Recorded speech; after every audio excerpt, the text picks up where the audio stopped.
welcome to Capitol Hill. There's been a lot of news recently about job cuts, but the big picture today came in the March unemployment figures, which showed there was some jobs growth.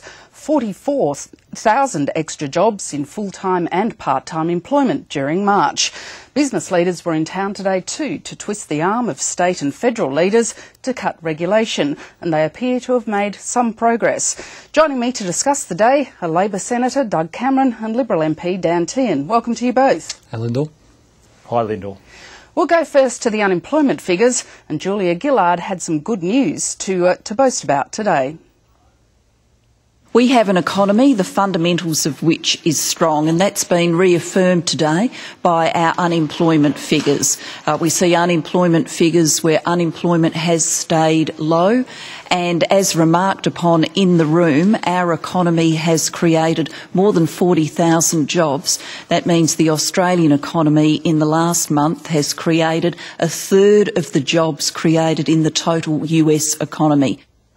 Doug, as I said in the introduction, there's been a lot of news about job cuts. Is this news today of jobs growth and unemployment staying level at 5.2% something of a surprise?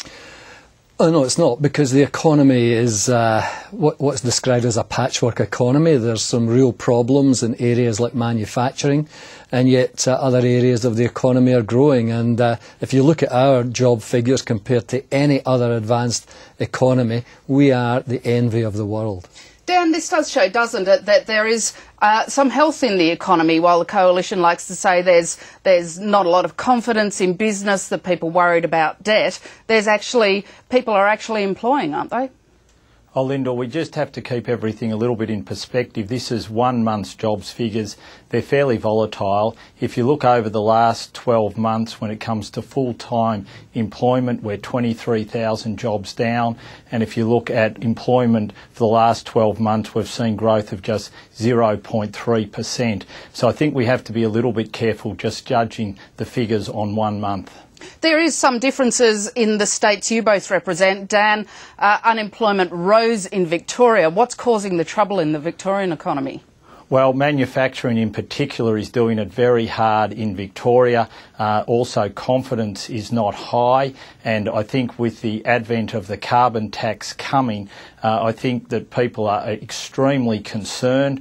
They're hanging on to their money. They do not have the confidence in the way that this government is going about running the economy, and so I think there are real worries in the state of Victoria. What we need to see is some good, sensible economic management to get Victoria back on board, and the carbon tax unfortunately won't do it for this state. Well, that's a $70 billion deficit from the black hole from the Coalition. I mean, give us a break about good economic management.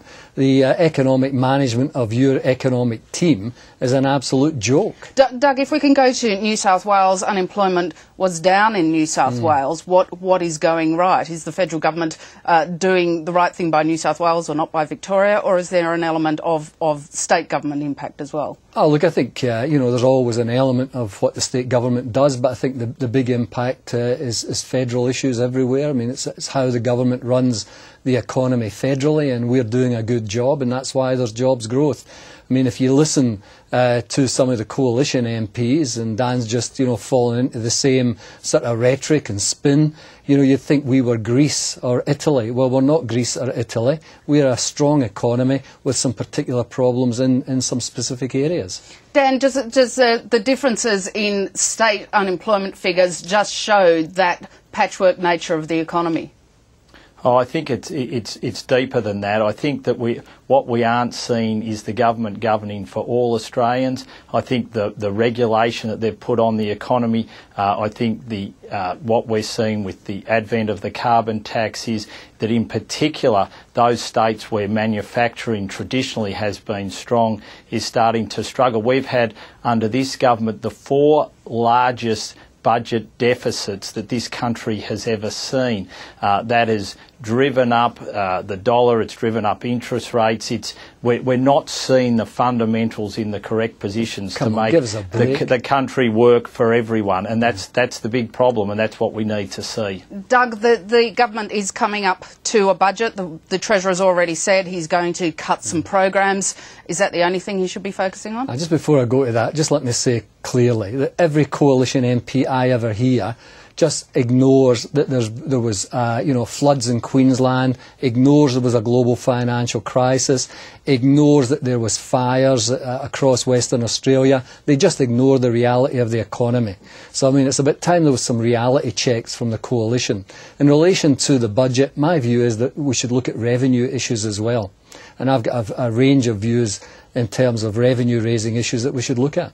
Just simply taxation, increasing taxation? Oh no, I think we should do a number of things. I think we should increase the MRRT.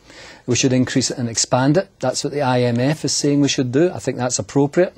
We should have a financial transaction tax. Brazil raised $15 billion from theirs. Argentina, $3.9 billion. We should tax trusts as companies. I agree with Joe Hockey. He wants to do that, but the coalition and the Nationals won't let him. Because it's about tax minimisation and avoiding debts. I think we should reduce the diesel fuel tax credit for miners. They've made $51 billion. They don't need support from government. We should look at the accelerated depreciation in mining. That's $1 billion. We should look at the defence budget, $26.6 billion. Surely there's some fat we can cut there. And I think we should look at the number of hypothecated taxes on dental, disabilities and Gonski, and executive salaries, if they're based on short-termism, tax executives more. Well, we might move on now. As I mentioned before, business leaders were in town for talks with their state and federal leaders, and they appear to have made some progress on cutting regulation. The time and delay and uncertainty associated with two development assessment processes is a major concern of business in this country. So we've resolved today to work to eliminate that duplication. How can we best design a system that works in a streamlined fashion, works quickly so people don't have these sequential assessments, but is still rigorous enough to ensure that we meet environmental standards? Now that's the aim here, and that's what we'll be working with our state colleagues to do. Dan, you mentioned regulation before. It does seem from the meeting today that the leaders will get to work on cutting regulation, particularly as it pertains to meeting environmental standards. They've also asked business to come forward with what business regards as nuisance regulation, which could be easily gotten rid of. Will this help do the job and solve the problems that you were mentioning? Well, we've just heard Doug going on about taxes and how he would like to impose more taxes upon business. In the end, business won't be able to create any wealth because it'll all be being taxed. And it's a bit the same with regulation. When this government came into power in 2007, it said for every piece of regulation it brought in, it would take one out. What in fact has happened, for every one piece of regulation it's put in, it's taken 200 out. Now, it's been interesting to see that the focus has been on environmental regulation today. I would hope that the first thing that the Gillard government would do is withdraw its illegal logging bill, which is another piece of environmental legislation which will add further cost to our timber industry here in Australia, and also will jeopardise our trade with our near neighbours. So there's a piece that the Gillard government can start on immediately, and that's withdraw the illegal logging prohibition bill. Of course, there are many other issues between state and Commonwealth governments. Some of those will be discussed tomorrow. Doug, one issue which has come up in recent days is Sydney's second airport. You're a senator from New South Wales. What should the O'Farrell government agree to? They should agree with the outcome that they helped broker. They were part of the inquiry, and the inquiry says we should build a second airport. And build it in the Sydney Basin? Yeah. Do you have any concerns about the decision today of the state and federal leaders and business to look at streamlining environmental regulation? As long as there's someone looking at regulation. I'm not a great fan of deregulation after the global financial crisis. Look where that led us. So we have to be careful about regulation. Business have to be subject to checks and balances. Dan, Campbell Newman, the new Queensland Premier, said today that he doesn't want cooperative federalism. He wants competitive federalism where the states compete with one another to attract business. Do you think that the states should be competing more, or should they actually be cooperating to reduce the sorts of differences that business have to face between different states' regulations? Look, when it comes to cutting regulation, I think that we need some cooperation and we need some competitiveness. I mean, it should be up to the states to attract investment, to attract jobs to their states, and if they can do that by leading the way, by cutting regulation, then all for them. And I acknowledge what Campbell Newman wants to do here. What I would hope then, though, is that the experiences as states did cut regulation, it was seen to work, that they would pass that on to other states so every state in the Commonwealth can benefit from it. But in the first instance, if states want to go ahead and create the environment that's needed to encourage investment and create jobs, I'm all for that. I think it actually would be a very good initiative. Do you think that the Victorian Premier, Ted Baillieu, should be a little bolder in the way he approaches this subject? Look, I think Ted's been doing an excellent job and has already been looking at a lot of areas where we can cut red tape. So I would very much see him at the forefront of this. If you look at competitiveness, I think that in the health system, for instance, Victoria's led the way there. It's got a first-class health system. I think New South Wales and Queensland could look at Victoria at ways that they could that they've looked at and looked after their health system. So there's all variety of areas that the states can learn from other states on, and I think Victoria is doing a very good job. And finally, on to the question of the Health Services Union and the Fair Work report, which will be released in a few weeks. Doug, you've already called for it to be released now. How did you view the ACTU action in suspending affiliation with the HSU? Should it have done it earlier, and should the Prime Minister be beginning to put some distance between herself and Labor MP Craig Thomson? I think the report should be released as soon as possible, and should be released now. My view is that if anyone has been involved in illegal activity within a union and written the members off, they should suffer the full force of the law, and the report should come out quickly, and the appropriate processes should be undertaken.